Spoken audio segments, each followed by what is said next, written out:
Hello everyone, I'm Sunny from Susan's family. Today, I'll share with you a Mound Lily blanket. This blanket is worked from bottom to top in one piece. It's divided into 3 sections.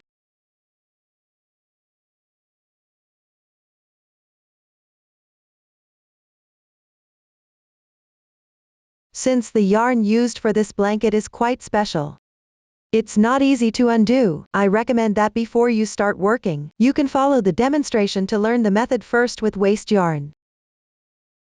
Once you're proficient, you can then use the corresponding yarn to work formally. First, let's learn the method for section 1. In section 1, work garter stitch. Let's look at the chart.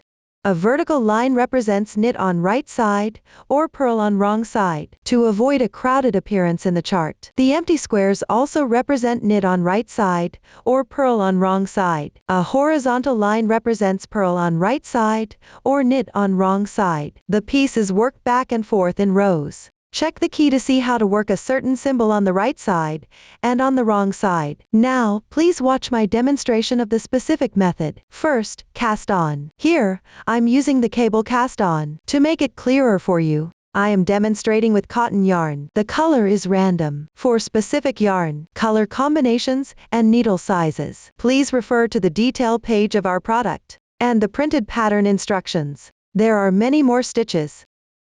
We're using circular needles here. Before knitting, let's get familiar with circular needles first. It's 2 straight needles connected at their ends. It's quite convenient.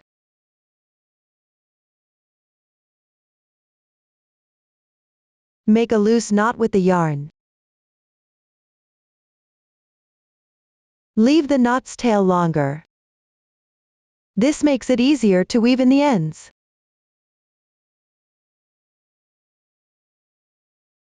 Hold one end of the circular needle with your left hand. Insert into the loop. Gently tighten. This is the first stitch. As a knit stitch,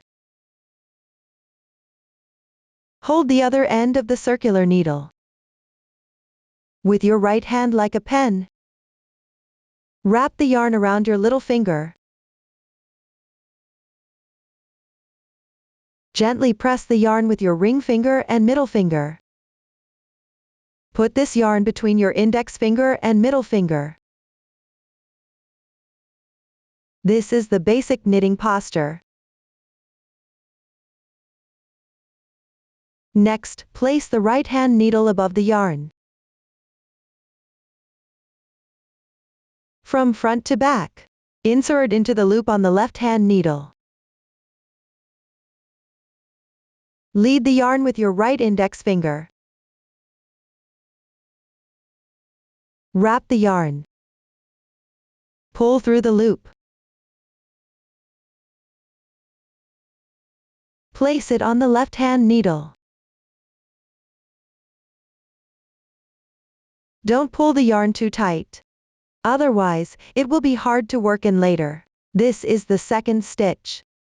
Next, place the right hand needle above the yarn. From front to back, insert into the space between these 2 stitches.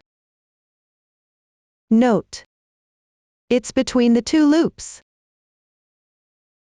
Wrap the yarn. Pull through.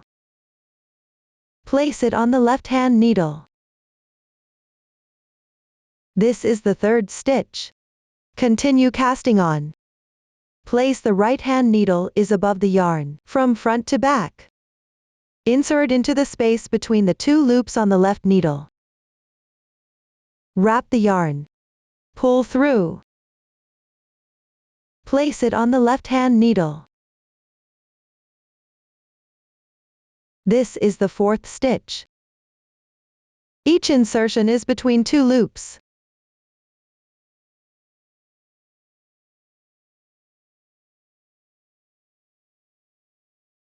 Repeat this process. Cast on all the required stitches. Here, I'll use a sample to demonstrate. The number of stitches is random. Refer to the chart for the specific number of stitches.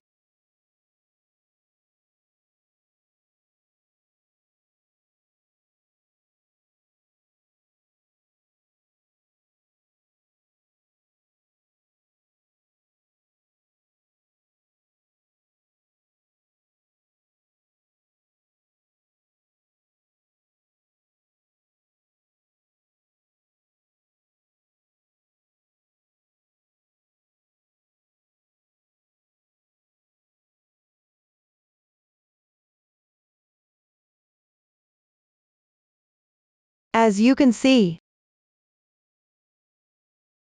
this is what it looks like after casting on. Casting on doesn't count as a row if you want to increase the blanket size. The increase in the number of stitches needs to be a multiple of 17. Increase according to your actual needs. Note: when the number of stitches is large in actual crocheting, be careful not to let the loops slip off when moving them. Now, start working row 1. This row is the right side of the fabric. View the chart from right to left. The first row in the chart consists of vertical symbols.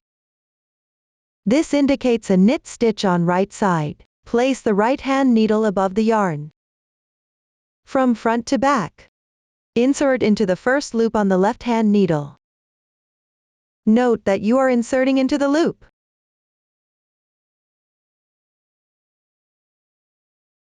Lead the yarn with your right index finger. Yarn over. Pull through the loop. At the same time, release the loop on the left hand needle. This is the first stitch. Next, knit the second stitch. Insert the right needle from front to back into the loop on the left hand needle. Yarn over. Pull through the loop. Release the loop on the left hand needle. The second knit stitch is complete. Continue with the third stitch. Insert from front to back into the loop. Yarn over. Pull through. Release the loop. The third knit stitch is complete. Knit every stitch in this row.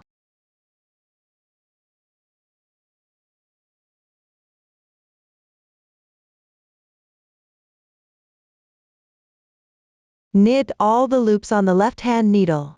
This indicates the end of the row. Complete the row using this method.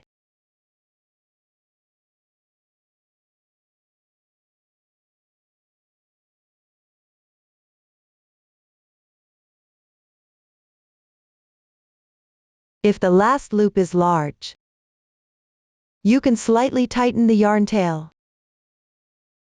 Take a look. This is what the first row looks like when completed. These braids below are the texture of the knit stitches. Next, work row 2. Turn the piece. We will work this row on the wrong side. View the chart from left to right. Check the key to see how to work a certain symbol on the right side and on the wrong side. Start with the first stitch. The first stitch is a horizontal line symbol. We will knit it on wrong side. Note to place the right hand needle above the yarn before knitting this stitch.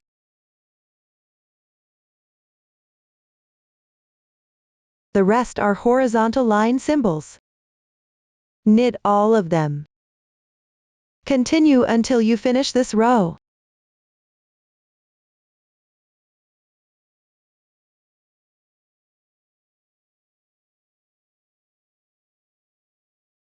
Now, row 2 is completed.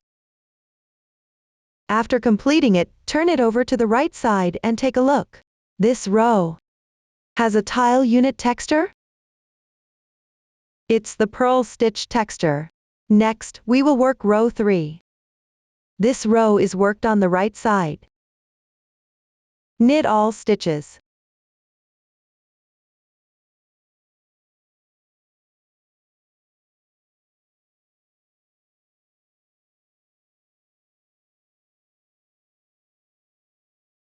Row 3 is completed. Continue with row 4. This row is worked on the wrong side. Work the certain symbols on the wrong side. Knit all stitches.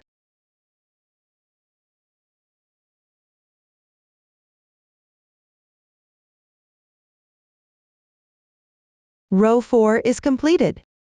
The side currently facing us is the wrong side. Turn the piece to the right side. The starting tail should be on the left side. You can use the position of the starting tail to distinguish the right side from the wrong side. Continue with rows 5 and 6. Work in the same way as before. Whether it's the right side or the wrong side, knit all stitches. The method is simple. Everyone can finish these 2 rows on their own. I won't demonstrate it. Here's what it looks like after row 6 is completed. Let's take a look at the piece. Whether it's the right side or the wrong side.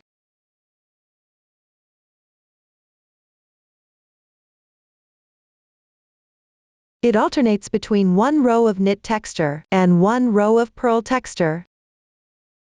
This pattern is also called the garter stitch. Up to this point, section 1 is completed.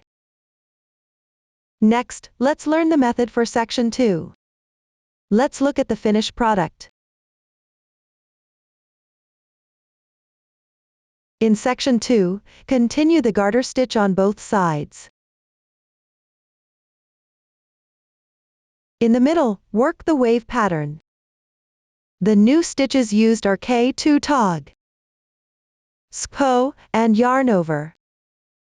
Now, watch me demonstrate the specific method. First, let's work row 1. This row is empty squares. Knit all stitches on the right side.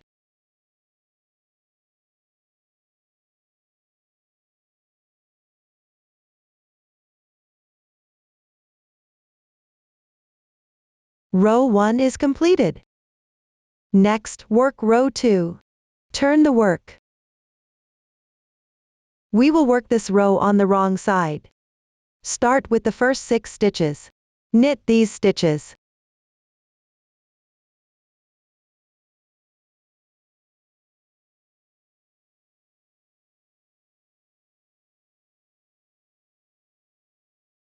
After completing them, the next symbol is an empty square. You need to purl. First, bring the yarn above the needle. Insert the right needle from back to front into the first loop on the left-hand needle. Yarn over. Pull through the loop. Release the loop. 1 purl stitch is complete. Continue purling. Insert the right needle from back to front into the loop on the left-hand needle. Purl 1 stitch. The second purl stitch is complete. Continue purling. Purl until there are 6 loops left on the left-hand needle.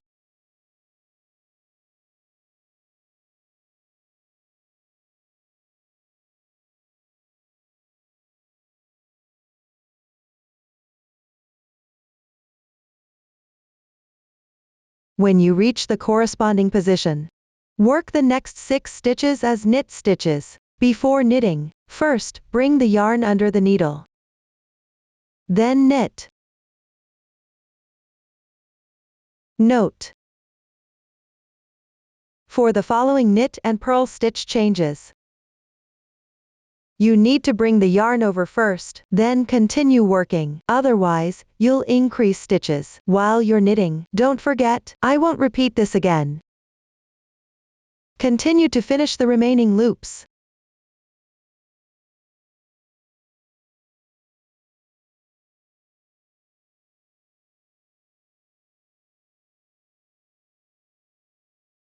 The second row is now completed. Next, work row 3. Refer to the chart. Knit the first 6 stitches.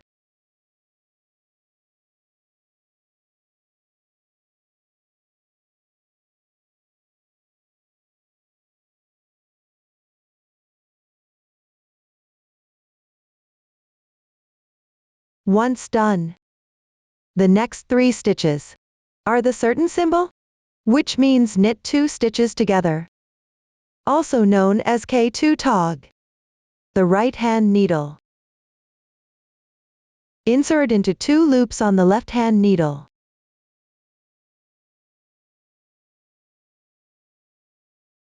And knit together.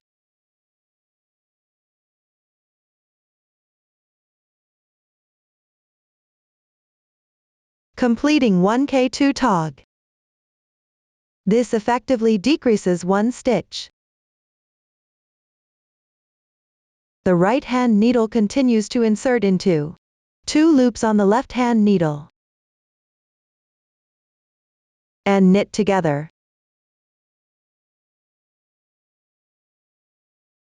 Completing the second K2 tog. This decreases another stitch. Work another K2 tog.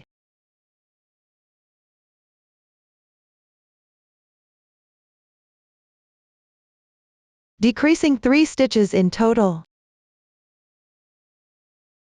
Next is the circle symbol, which indicates a yarn over. First, bring the yarn to the top of the needle. Place it from front to back onto the right-hand needle, increasing 1 loop on the right needle. This loop is a yarn over. Then knit 1 stitch.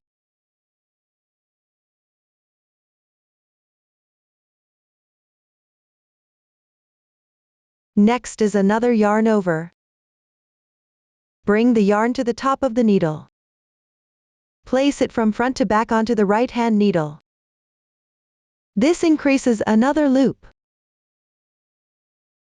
For the next 8 stitches, alternate between knit and yarn over.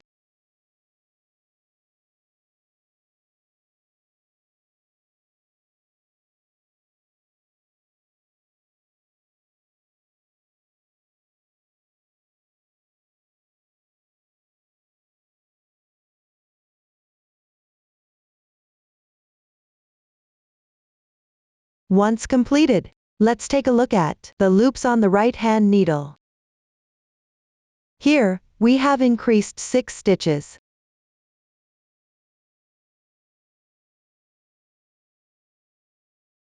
Moving down, the chart shows 3 certain symbols, which indicate a slip knit pass over. This is abbreviated as PO. Using the right-hand needle, slip the first loop from the left-hand needle without knitting. Then knit next stitch. Next, use the left-hand needle to pick up the unknit loop and pass it over the second loop. Once PO is completed, this is equivalent to decreasing 1 stitch. The right-hand needle continues by slipping the first loop without knitting.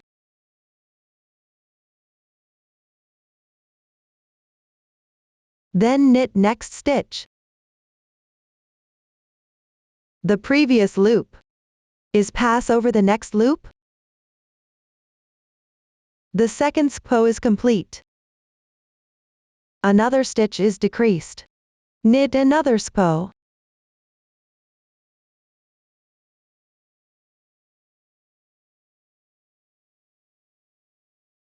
This decreases a total of 3 stitches. Let's look at the 17 stitches we just knitted. The decreases on both sides reduce 6 stitches. The yarn over stitch in the middle increases 6 stitches. The total number of stitches remains the same. We consider the 17 stitches we just knitted as one group. For the rest of this row, it's about repeating this group.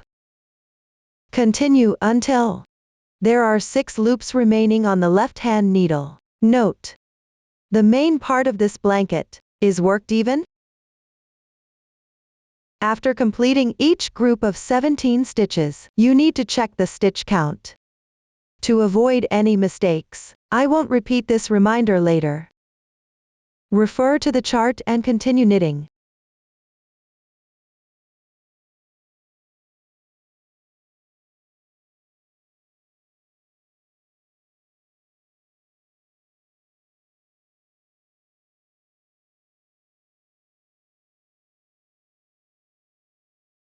When you reach the corresponding position, knit 6 stitches.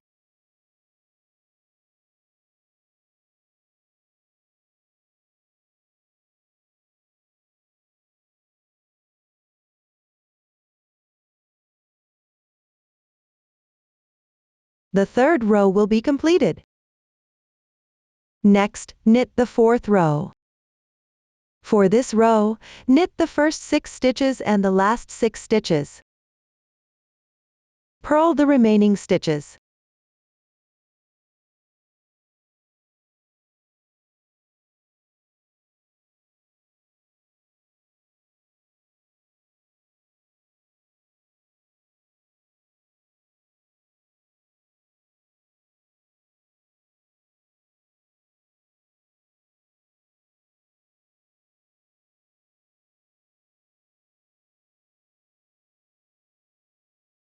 When you reach the stitch of yarn over, pick up the loop on the needle and purl. Continue and finish this row.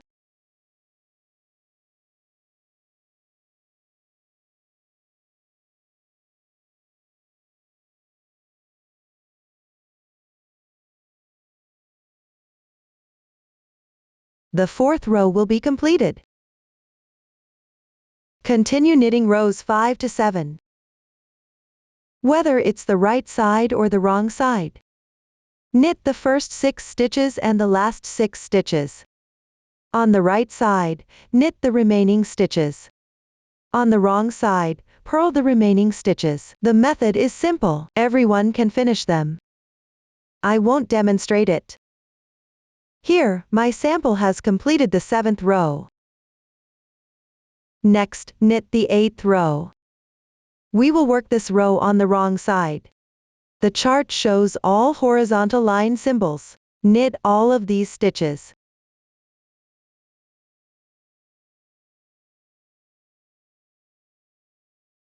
The 8th row is completed. Turn the piece to the right side.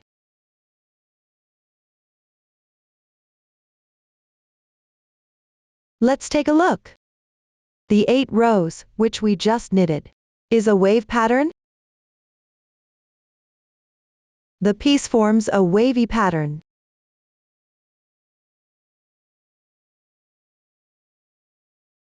For the remaining part of section 2, continue knitting this wave pattern until you reach the corresponding rows. If you want to lengthen the blanket, you can continue knitting the wave pattern in section 2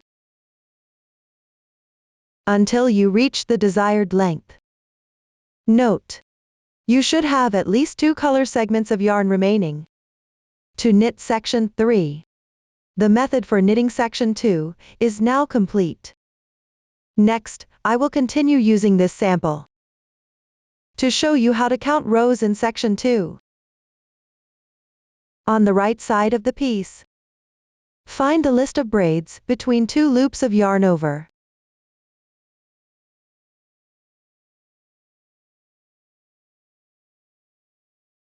One braid represents 1 row. Count the number of braids between 2 rows of purl texture.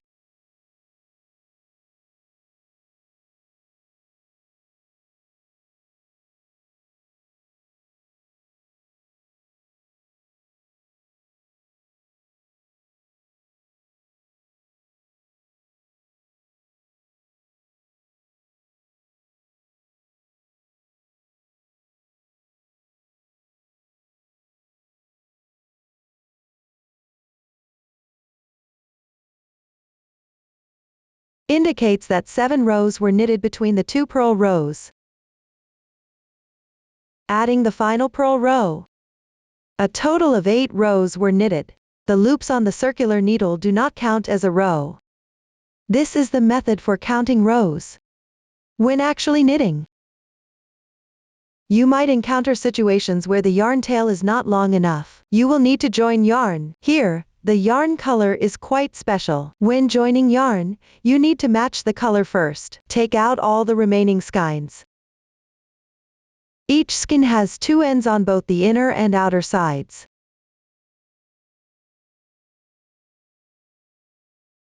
Pull out a portion of the inner end from all the skeins. Take a look at all the ends. If the end on the skein matches the color of the end on the piece. You can directly join the yarn and continue knitting. If not, look for which end is closest in color to the end on the current piece. Find the segment that is closest in color. Find this end.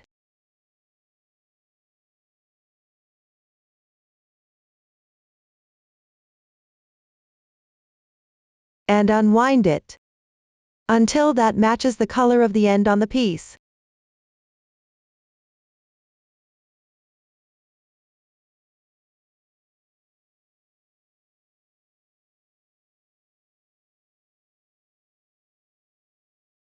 Cut it.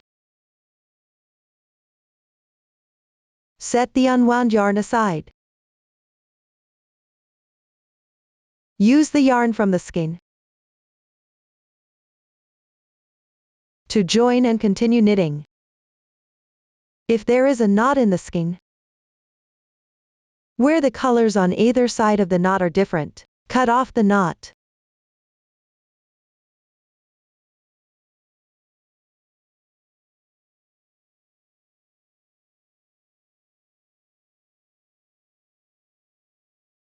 Following the method explained before, in the remaining skein, find a segment of the same color.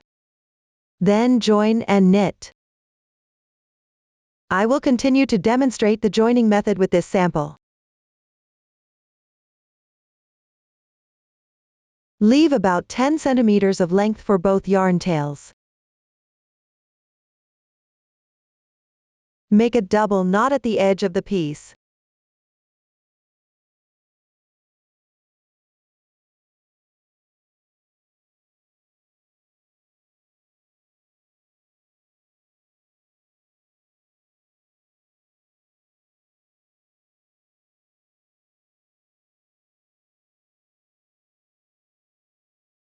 Pull tight. Continue knitting downward.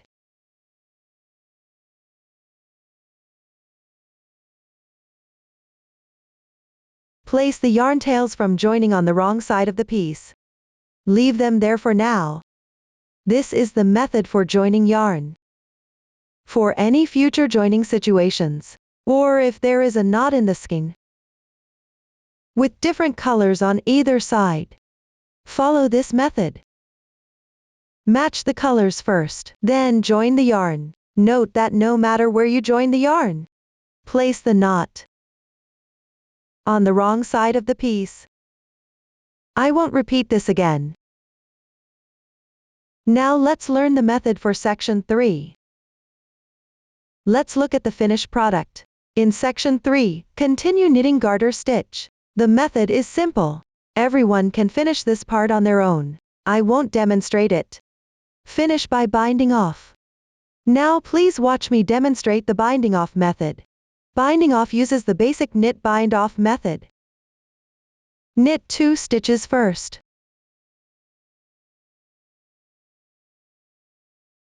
Then pass the first stitch from the left-hand needle over the second stitch. This binds off 1 stitch. Knit next stitch and pass the first stitch over the second stitch. This binds off another stitch.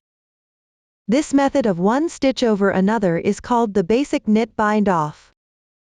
Continue binding off all the stitches using this method.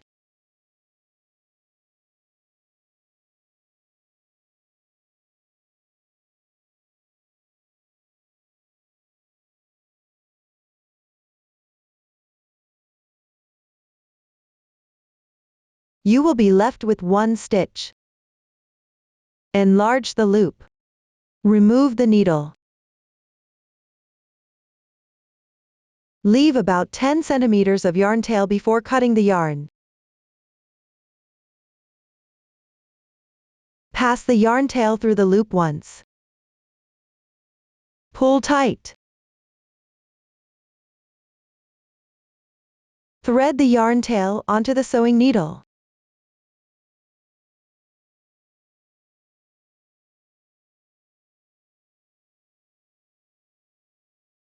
Following the texture on the wrong side of the piece, weave in the ends.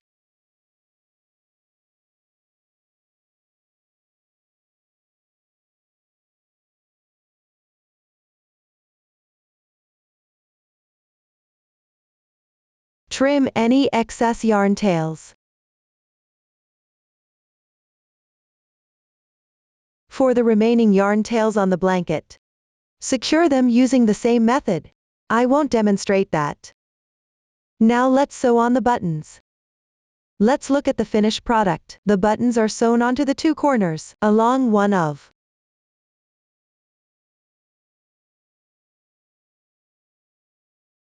the long sides. Cut a yarn tail about 1 meter in length. Thread it through the sewing needle. I have already threaded it here. Insert the sewing needle into the corner of the piece. Leave about 10 centimeters of the yarn tail unpulled.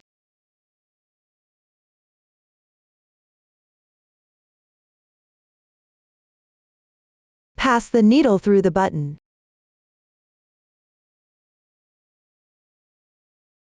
Sew a few times at the corner position.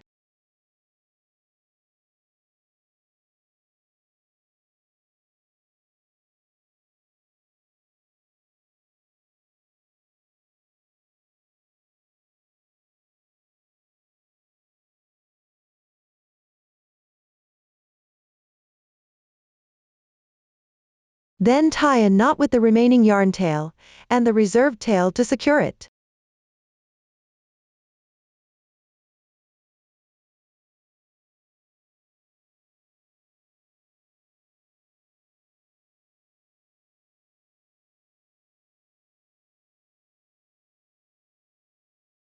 And weave in the ends with the sewing needle. The method is relatively simple. Just hide the yarn tails yourselves.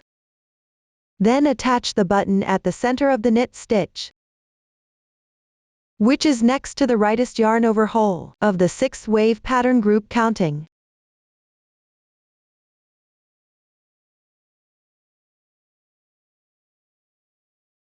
From right to left along short side of the piece.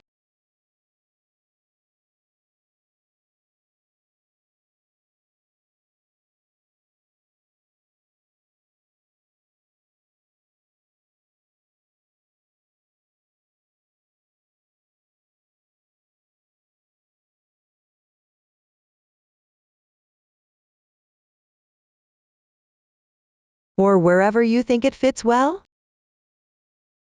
The blanket can now be used as a shawl. Everyone, follow this method.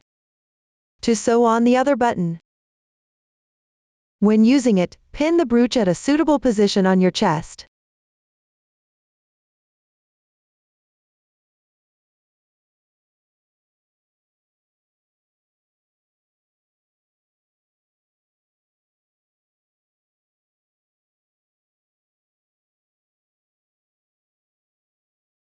Up to this point, the working method for this blanket has been completed. If you have any questions during the process,